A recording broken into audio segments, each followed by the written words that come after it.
starting quarterback in the league. So, LeVar, you're back with us, but Acho, let's start with you. Taysom Hill, prove he's a starting quarterback in the league? Say yes. Taysom Hill has proved a lot to me right now. Filling in, doing his thing, 3-0. Kudos to Taysom Hill. I will not take that away from him.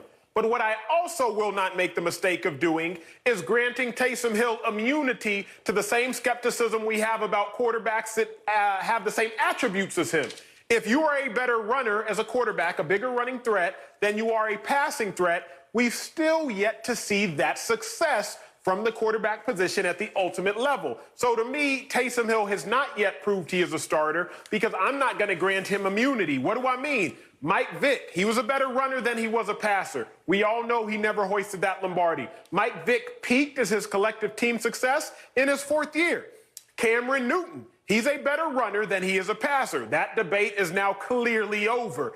Cam Newton, in his 5th year, he peaked as collective team success. Went to the Super Bowl. After that, they fell off. He's only been to one playoff game since, if I'm not mistaken, in 2017. Lamar Jackson, he is a better runner than he is as a passer. That has become apparent this year. I'm not going to say that we saw Lamar Jackson's collective team peak success in his 3rd season, but I am going to submit the question, maybe we have, because 6-0 his 1st year as a starter, 2nd year 14-2. This year, we have all seen what has happened. So with that being said, just because Taysom Hill looks a little bit different, I'm not going to grant him immunity to the questions we've asked about other quarterbacks that have the same attributes, being better runners than they are passers. For that reason, Taysom Hill hasn't shown me that he can be a starting quarterback. He's shown me he's done a great job filling in. He's shown me he's done a great job not losing games. But let's talk about the Saints' defense. Since week 7,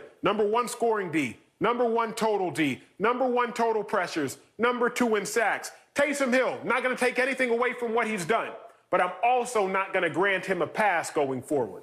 Woo, man. That's cold-blooded right there. I don't think he needs a pass. I think the way that he showed last week how he does pass the football means he's a starting quarterback in this NFL.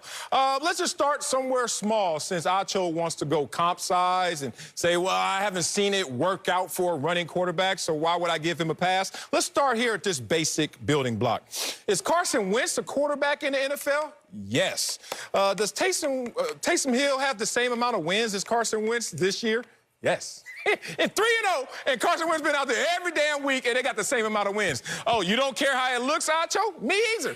But does it add up? Yes, it does. So this small sample size for Taysom Hill, we have to extract so much from it because, 1, his sample size is so small, and 2, running quarterbacks sample size is so small. I got to pause you, Sal. Oh, do it. It better be worth it. This is your last point if it ain't worth it. Fellas, y'all let me know this. Y'all let me know this, fellas. Y'all married men, which, Marcellus, you always remind me of. Would you ever dare compare the 10 with no makeup on who just got out of bed with the crusty still in their eyes to the 5 fully made up on their best day? Don't sit here and compare with me somebody in Carson Wentz at his worst to Taysom Hill.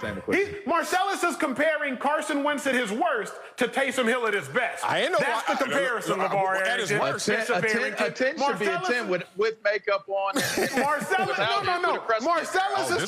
Marcellus is comparing Carson Wentz with the crusties in his eye. Carson Wentz still got the bedhead going on. He's comparing Carson Wentz at his worst to Taysom Hill at his best. Don't do that, Sal. Please don't do that. First of all, you act like I told Carson Wentz to play this bad or told Taysom Hill to play this well. That's on them. And Carson Wentz has had 3 times as many opportunities this year, and he still look a mess. That's all on you, Carson Wentz. I ain't got nothing to do with it. Back to my point, since you try to take me off it. You have to remember, Acho, my playing career, I think it was one of the best in the world. You know why? Because it gave me perspective. I ain't talking about how good I was. I'm talking about I was good, I was great, and I sucked. Guess what? I know how it all looks, no matter who you are, no matter where you try to hide. In this situation, Taysom Hill in those 3 games has shown us that, 1, he can run the football at the quarterback position, but more importantly, he can pass the football at the quarterback position. Dive a little deeper. 3rd down.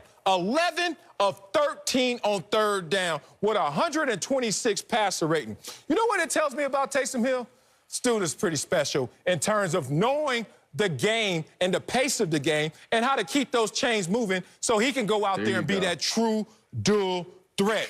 I'm going to leave you with this nugget on my first lap because Taysom Hill right now is putting up some numbers that puts him in damn good company. We're talking about a small sample size with 58 rushing yards per game and a 71 completion percentage.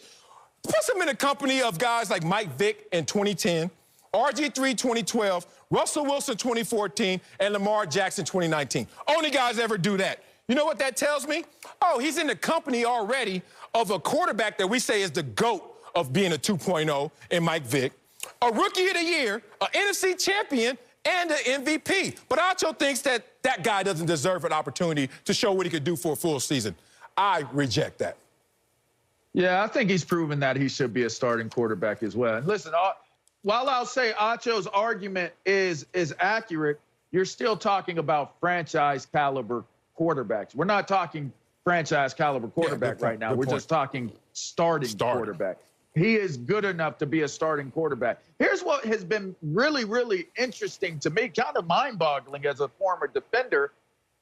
We came into this season knowing that Taysom Hill's popularity was based off of him coming in relief duty and what? Running the ball, being this crazy athlete out there on the field. So by game three, them defenses are supposed to be touching that man. They're supposed to be putting them pads on him, putting that hat on him, and you're not supposed to get the same results. The one thing about Taysom Hill that I'm seeing right now that I'm really enjoying, and the reason why I think he should be a starting quarterback, is that he is overcoming the adjustments that everybody has already thought they needed to make if Taysom Hill was the starting quarterback. And for that and that reason alone, he has earned the right to start. Now, there is a caveat, but I'll give that on my next round. And now, fellas, this is what I love about a sports show with former athletes that played at the highest level and played it higher than me. But the one thing I always prided myself in was the intellectual aspects of the game. LeVar, you know this. There's an adjustment period. Marcellus, you know this. There's an adjustment period. Teddy Bridgewater goes in and is 5-0. Lamar Jackson, his first year, 6-0 as a starter. Lamar Jackson's second year, 14-2. But what happens after defensive coordinators take a little bit of time and they adjust? All of a sudden, Lamar Jackson don't look like 14-2 Lamar anymore. Teddy Bridgewater, yes, you could say there's less talent around him, if you will, but Teddy Bridgewater don't look like 5-0 Teddy B if you watched him over the course of this season. Because when you are the starter, then there comes with a lot more preparation for you. Y'all know how hard it is to prepare for a quarterback in 3 to 4 days. That's all you got to prepare for Taysom Hill right now. Why you think Lamar Jackson went crazy that first 6 games? Why you think he even went crazier those next 16 games? But what has happened now that teams really have an eye on what Lamar Jackson is doing? All I'm submitting is this.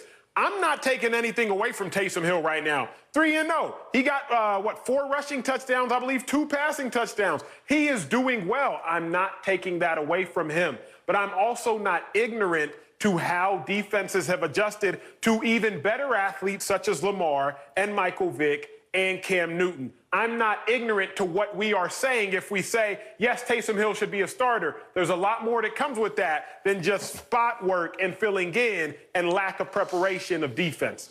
Oh, man. What do they say in life? Everything in moderation, including moderation. Look, I love the fact that you like to focus in on the intellectual aspects of the game, but you need a little balance, Acho. You need to be a little more ignorant. Maybe you overthink too much the things that happen on a football field. People used to tell me that, too, because I went to Columbia. They didn't even talk to me. They were just like, don't overthink it, Wiley. I was like, I'm not even thinking about it. I'm just out there trying to play. I'm trying to respond off instincts. You're not respecting how he's responded as LeVar was talking about. Be real about this. It takes 4 games for the coordinators to have that cycle of film on you. And with Taysom Hill, it's been 3 games, but that's close enough. You've seen him go out there and respond. This guy was not asked to do sprint outs and play action passes all game and still threw 2 touchdown passes, still went out there and made a ton of great throws, and he kept the offense moving in sync and, most importantly, got the victory. So be careful if you want to talk about, well, the sample size, or be careful if you're saying, well, I'm thinking through this process. Just look at the results. Let's bring up Teddy Bridgewater and Taysom Hill, since you want to point it out so much, Acho, and look at how they're comparable. And you can look at the numbers. I'm not going to go through all this, but they're in the same ballpark. Taysom wins some. Teddy B wins some. The point is, did Teddy B get an opportunity going forward? Yes. Acho, we can laugh at his win-loss record, in part because we know Cam left that team, and this team is not as good this year. But more importantly, Teddy Bridgewater, 14 touchdowns, 8 interceptions, and over 70% completion percentage. Sounds like a good quarterback to me. If he's a good quarterback, why not give Taysom Hill that same opportunity? But that's the caveat. And I'll push back on you really quickly on saying that defenses that don't have enough of a sample size to prepare for him, and they only have a week, because coming into the season, when they do all of their reports and the quality control guys do all of their scout work, they have Taysom Hill cut up as if he's going to be a starter. That's first and foremost. Believe that. But the second part of this is the caveat that I was speaking of is, why does Taysom Hill have to go somewhere else? Why are we putting this as he has to go be a starter somewhere else? He is going to be successful, and his most success is going to come as a New Orleans Saint. And that's the caveat. I don't know that he's as successful if he goes somewhere else. I think the reason why Taysom Hill works the way that he does is that this